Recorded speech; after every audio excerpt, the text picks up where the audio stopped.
नमस्कार आप सभी को। आइए आज हम लोग वृद्धि संधि देखते हैं। इससे पहले हम लोग संधि देखे थे, संधि के प्रकार देखे थे और संधि के प्रकार में स्वर संधि के जो दो प्रकार थे, वृद्धि संधि और गुण संधि, दो संधि हम लोग देख चुके हैं। अब आइए देखते हैं वृद्धि संधि। वृद्धि संधि में देखिए, और उसमें मैं बहुत अच्छे से समझाई हूँ कि कैसे संधि को संधि विच्छेद किया जाता है, वर्ड कैसे आते हैं। तो इसको अगर आप वो वीडियो आप लोग नहीं देखें तो जाइए ज़रूर देखिए। तो चलिए देखिए, अ या आ के बाद ए आने पर ए तथा ओ, आने पर अ हो जाता है। देखिए क्या कर रहा है, अ और आ के बाद अगर ए आता है, हाँ, तो वो क्या हो जाता है, ए हो जाता है, और ओ आने पर अ हो जाता है। अब पूछिए कि ये परिवर्तन आप जब संधि विच्छेद करेंगे ना तो पता चलेगा। अब देखिए यहाँ पे देखिए, वृद्धि संधि मतलब वृद्धि, वृद्धि मतलब होता है बड़ा, बढ़ता हुआ। तो जब देखते हैं कि जब दो मात्रा मतलब अधिक मात्रा, आप दो से अधिक मात्रा तो आप लगाते नहीं। अगर कोई शब्द लिखे कि अगर उसमें दो मात्रा, दो अगर देखिए मैं, अगर मैं ही है तो क्या आप तीन मात्रा तो नहीं लगा सकते ना, ये तीन तो नहीं कर सकते ना, दो से अधिक आप लगा ही नहीं सकते। तो ये सब जो अधिक आय का मात्रा अधिक होता है वही जो है वृद्धि संधि में मात्रा दो, मतलब हमेशा दो होता है, और वो अधिक वृद्धि, इसीलिए वृद्धि कहा गया है। वृद्धि मतलब बढ़ता हुआ, बड़ा। तो इससे आप लोग समझ सकते हैं कि वृद्धि संधि कैसे होता है, कैसे उस पहचान में आता है। पहचानना बहुत आसान होता है वृद्धि संधि को। तो देखिए, अब इसे वृद्धि संधि कहते हैं। जैसे अब ये समझ में आ गया ना, अ और आ के बाद ए आए या ए आए तो ये क्या बनता है, ए बनता है। और अ और आ के बाद ओ आए या ओ आए, क्या बनता है, ओ बनता है। ये आप लोगों को ध्यान रखना है। तो चलिए शुरू करते हैं। एक जोड़ एक क्या होगा, देखिए, क अ एकाएक, एक और एक, क में क्या है, अ है, और इधर क्या है, ए है। तो इसको करेंगे तो क्या बनेगा, अय बनेगा। ठीक, तो एकाएक होगा। तो एकाएक में कौन सी संधि है, वृद्धि संधि। लोक जोड़ एषणा, इसमें भी अ है, ए है, तो ये क्या बनेगा, ए का मात्रा बनेगा, तो लोकेषणा। राज जोड़ ऐश्वर्य, राजेश्वर्य, अ ए, तो क्या होगा, तब भी ए होगा। सदा धन एव, यहाँ पे क्या है, आ है, सदा में आ है और प्लस ए, ये क्या होगा, ये भी ए होगा। देखिए, और आ के बाद ए आए तो किस में परिवर्तित होगा, ए में ही परिवर्तित होगा। अब देखिए, महा जोड़ ऐश्वर्य, महेश्वर्य, हमें आ का है तो ये आ का मात्रा है, आ है, और ये ए है, तो किस में परिवर्तित होगा, ए में। एक ही मात्रा होता है, ए, ये ए होता है, ये स्वर है। देखिए ए क्या है, स्वर है, ना कि व्यंजन, और इस ये होता है, ए बनता है। चलिए, दंत जोड़ ओष्ठ। अब देखिए यहाँ पे क्या है, अ है, और इधर क्या है, ओ है। अब बताइए, यहाँ पे ओ बनेगा, ओ, ये ध्यान रखना है। तो ये होगा दंतोष्ठ। महा जोड़ ओजस्वी, महोजस्वी। परम जोड़ औषध, परमौषध। महाधन औषध, महौषध। तो ये आपको ध्यान रखना है हमेशा। देखिए, आप कोई शब्द देखिए क्या जिसमें दो मात्रा ना हो, क्या है, इसमें भी दो मात्रा है, इसमें भी दो मात्रा है, इसमें भी दो मात्रा है, इसमें भी दो मात्रा है, इसमें भी दो मात्रा है, इसमें भी दो मात्रा है, इसमें भी दो मात्रा है, इसमें भी दो मात्रा है, और इसमें भी दो मात्रा है। तो क्या अब आप लोग पहचान लेंगे कि वृद्धि संधि में कैसे होता है, और कैसे हम पहचानेंगे कि वृद्धि संधि है या नहीं है। तो ये सबसे आसान तरीका है वृद्धि संधि पहचानने का। चलिए, अब अगला संधि देखेंगे। अन्य उदाहरण है, इसको देख लीजिएगा, वही सब उदाहरण है। अब देखिए, यड़ संधि। यड़ संधि में आते हैं, जब ई, देखिए, छोटी बड़ी, छोटाऊ बड़ाऊ और री के बाद कोई अन्य स्वर आ जाए तो ई, बड़ी ई का य हो जाता है, मतलब ई और बड़ी ई का किस में परिवर्तित होता है, य में। ऊ और बड़ाऊ व में, और री का क र हो जाता है, इसे यड़ संधि कहते हैं। तो इसमें देखिए क्या क्या होता है, य व र, इस संधि में य व र आता है। अब आते हैं इसके उदाहरण। अब कैसे परिवर्तित होगा देखिएगा, ई और ई य में परिवर्तित होता है, उ और उ व में परिवर्तित हो जाता है, और री र में परिवर्तित हो जाता है। तो चलिए देखते हैं। अति जोड़ देखिए, अति जोड़ अधिक, यहाँ पे क्या है, ई है, और क्या है, अ है। ये किस में परिवर्तित हो रहा है, य में। किस में परिवर्तित हो रहा है? ई और जोड़ अ य में परिवर्तित होगा। तो क्या हो गया? देखिए यहाँ पे य हुआ कि नहीं? अत्यधिक। अब देखिए अगला है यदि जोड़ अपि। यहाँ पे देखिए, यहाँ पे भी छोटी ही है और क्या है इधर? अ है। ये किस में परिवर्तित होगा? य में।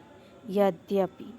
वि जोड़ आकुल, व्याकुल, यहाँ पे भी छोटी और आ है, तो क्या होगा यहाँ पे? य होगा। मतलब य में परिवर्तित हुआ, आ का मात्रा तो लगा हुआ है तो या होगा। अति जोड़ उत्तम, अत्युत्तम, विधन ओह, व्योह, अधिधन एषणा। इसमें देखिए ई और ए है तो इस किस में परिवर्तित हुआ है? ए में। अधेषणा, मतलब यही शब्द बनता है और उसमें मात्रा जो उसमें शब्द में रहता है वो लग जाता है। अनुधन आय, देखिए क्या है? उ और अ। अब ये किस में परिवर्तित होगा? व में। आपने देखा कि उ किस में परिवर्तित हो रहा है? अ के बाद उ और उ आ रहे हैं तो किस में परिवर्तित हो रहा है? व में। और ये मत भूलिएगा, अ तो होगा ही, अ प्लस या तो उ आए, अ प्लस बड़ा उ आए, अ प्लस क्या है? छोटी ई आए, अ प्लस बड़ी ई आए। ये किस में परिवर्तित होगा? य में। और उ और उ वाला यहाँ पे उ आ जाता है तो किस में परिवर्तित होगा? व में। ये आप लोगों को ध्यान रखना है। अगला ये देखिए, अन्य उदाहरण है अनु जोड़ इति, अन्विति, अनु जोड़ एषणा, अन्वेषणा। देखिए इधर दिया भी है कि कैसे कैसे आपका, तो आप देख सकते हैं। वधु जोड़ आगमन, बध्वागमन, पितृधन आलय, पित्रालय, मातृधन इच्छा, मातृच्छा, पितृधन उपदेश, पितृपदेश। तो ये किस में परिवर्तित होगा? देखिए त्रि और ई, यहाँ पे ई और देखिए तो क्या है? ये री है ना, यहाँ पे री है और यहाँ पे ई है। ये किस में परिवर्तित हो जा रहा है? री में। देखिए मातृच्छा, पितृधन उपदेश, पितृपदेश, ये भी आपका कौन सा संधि होगा? यड़ संधि। चलिए अगला देखते हैं अयादि संधि। ए ओ औ स्वरों का मेल दूसरे स्वरों से हो तो ए का ऐ का आय, ओ का औ तथा औ का आव हो जाता है। ठीक है, तो देखिए इसे अयादि संधि कहते हैं। अब देखिए इसमें क्या है? चे, ये आपको याद रखना है। अय, आय, अव, आव, ये आप लोगों को याद रहेगा ना, तो आप लोग जब संधि विच्छेद करेंगे ना, कोई शब्द जब उसको बोलेंगे तो आपको प्रोनाउंसिएशन में ही लगेगा कि इसमें अय आ रहा है, इसमें आय आ रहा है, इसमें आव आ रहा है, इसमें अ आ रहा है। तो ये आपको खुद से पता चल जाएगा कि यहाँ पे अयादि संधि है। अब देखिए चे जोड़ अन, क्या है? चयन। ए है और प्लस अ है कि नहीं? ये किस में परिवर्तित होगा? अय में। तो ये होगा चयन। अब देखिए ने जोड़ अन, नयन, गय धन अक, गायक। ये किस में परिवर्तित? अय का मात्रा है और अ है तो आय में परिवर्तित। नय धन इका, नायिका, पो धन अन, पवन, पो जोड़ इत्र, पवित्र, पौ धन अक, पावक। देखिए अ का मात्रा है तो यहाँ पे आ हो रहा है, मतलब आय, आव, आ का मात्रा आ रहा है। अगर एक मात्रा है पो है तो उसमें क्या है? अ, पवित्र, अ। ठीक है, तो देखिए यहाँ पे पो धनन, पो ओ मात्रा है न कि ओ, तो पवन, पावन तो नहीं हो रहा। अगर पावन होगा तब क्या होगा? पौ धनन, पौ जोड़न तो पावन होगा, लेकिन पवन है तो पो जोड़ अन, इसको आपको ध्यान रखना होगा। यहाँ पे देखिए पावक है तो पौ जोड़ अक, पावक। नौ जोड़ इक, नाविक, भौ जोड़ उक, भावुक। तो ये आपका स्वर संधि जो है समाप्त होता है। स्वर संधि आपका समाप्त हो गया। अब आते हैं व्यंजन संधि पे। स्वर संधि के 5 प्रकार आप समझ लिए और अच्छे से समझे हैं। इसका आप लोग नोट्स ज़रूर बनाइएगा, नोट्स बनाना मत भूलिएगा। नोट्स बना के और बार बार जब आप इसको रिवीजन करेंगे तो आपको जो नहीं भी समझ में आ रहा है ना, वो सबसे ज़्यादा ज़रूरी क्या होता है? रिवीजन। आप रिवीजन करते रहिए, रिवीजन नहीं करेंगे समझ में नहीं आएगा। जो भी लिखवाया गया, जो भी पढ़ाया गया है उसको क्या करना है? डेली एक बार रीडिंग कर लेना है। रीडिंग करते रहिए, समझ में आ जाएगा। चलिए देखते हैं व्यंजन संधि। व्यंजन संधि है तो व्यंजन वर्ड का व्यंजन या स्वर के से मेल पर, देखिए क्या है? व्यंजन वर्ड। अब यहाँ पे स्वर की बात नहीं हो रही है, ये सब स्वर की बातें स्वर संधि में ही हुई हैं। तो व्यंजन वर्ड का व्यंजन या स्वर से मेल होने पर जो परिवर्तन होता है उसे व्यंजन संधि कहते हैं। जैसे देखिए क्या है? व्यंजन वर्ड का व्यंजन या स्वर, इसमें सिर्फ स्वर नहीं होगा। अभी तक हम देखें स्वर संधि में सिर्फ स्वर और स्वर मिल रहे थे, लेकिन अभी यहाँ पे क्या है? व्यंजन और स्वर दोनों मिलेंगे, कहीं कहीं सिर्फ व्यंजन ही होंगे, कहीं कहीं स्वर भी होगा और व्यंजन होगा, तो ये आपको ध्यान रखना है। तो चलिए देखते हैं, जैसे जगत जोड़ ईस, जगदीश, वाकधनीश, वागीश। यहाँ पे देखिए क, ये नीचे हलंत लगाए तो इसको आधा क। अब इसमें कोई हमारा स्वर नहीं छुपा है, कोई स्वर नहीं है, तो यहाँ पे क्या है, ये हमारा क व्यंजन आएगा और ई आपका स्वर है। तो ये किस में परिवर्तित हो रहा है, क जो है गी में परिवर्तित हो रहा है। एक रूल है कि पहला जो होता है, 5 वर्ग होते हैं आपका, क ख ग घ अंग च छ ज झ ञ ट क ख ग घ अंग। तो ये पहले का तीसरे में, व्यंजन संधि में ये होता है कि पहले का तीसरे में परिवर्तित होता है। तो देखिए क ख, ये ग, तो ग में परिवर्तित हुआ, क किस में परिवर्तित हो गया, ग में। वाक जोड़ ईस, तो क किस में परिवर्तित हो गया है, ग में, वागीस। इतना अभी आप लोग का जानना बहुत जरूरी है। दिग्धनंबर, देखिए क किस में परिवर्तित हो गया है, ग में, दिगंबर। हमेशा व्यंजन संधि में ऐसा होता है कि जो शब्द संधि विच्छेद में होता है, जब उसका शब्द बनाते हैं तो वो शब्द वो जो है अक्षर जो होता है वो बदल जाता है, तो इससे पहचान में आ जाता है कि ये व्यंजन संधि है। अब देखिए, अब इसी को हम लोग दिगंबर को तोड़ रहे हैं तो क्या संधि विच्छेद कर रहे हैं, तो दिक जोड़ंबर आ रहा है, तो क किस में परिवर्तित हो रहा है, ग में।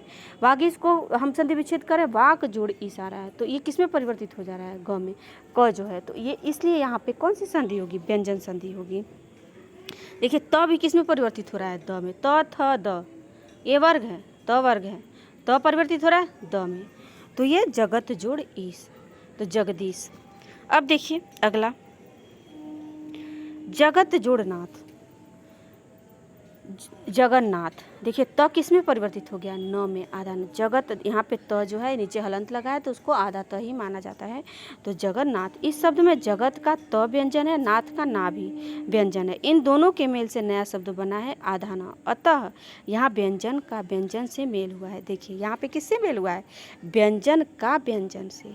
ना आपका व्यंजन है, स्वर नहीं है, और त भी व्यंजन है क्योंकि इसमें स्वर है ही नहीं, स्वर हटा दिया गया है, तो इसीलिए यहाँ पे व्यंजन का व्यंजन से मेल हुआ है, तो जगन्नाथ आपका क्या है, व्यंजन संधि है। अब आएगा विसर्ग संधि। विसर्ग संधि देखिए छोटा सा, इसको भी देख लेते हैं, खत्म हो जाएगा आज आपका संधि।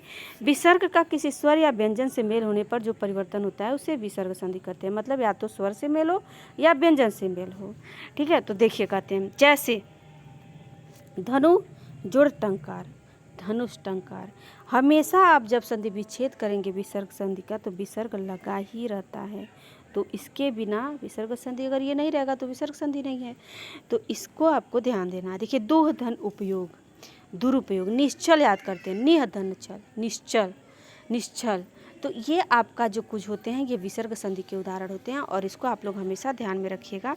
तो हमेशा आपका ये विसर्ग लगा हुआ रहेगा तो वहाँ पे विसर्ग संधि होगा। तो 2 उदाहरण आप लोग देख चुके, धनुष टंकार, दुरुपयोग। ये पूछ देगा कि आपका कौन सा संधि है, तो ये कौन सा संधि है, विसर्ग संधि है।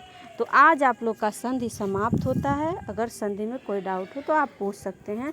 स्वर संधि समाप्त हो गया, व्यंजन संधि समाप्त हो गया, विसर्ग संधि और स्वर संधि के जो 5 प्रकार थे वो भी समाप्त हो गया। अगर आप पिछला वीडियो नहीं देखे हैं तो जाइए देखिए, और समास भी मैंने पढ़ाया है, तो समास का भी वीडियो देखना है और आप लोगों को नोट्स बनाना है। तो आज के लिए बस इतना ही, धन्यवाद।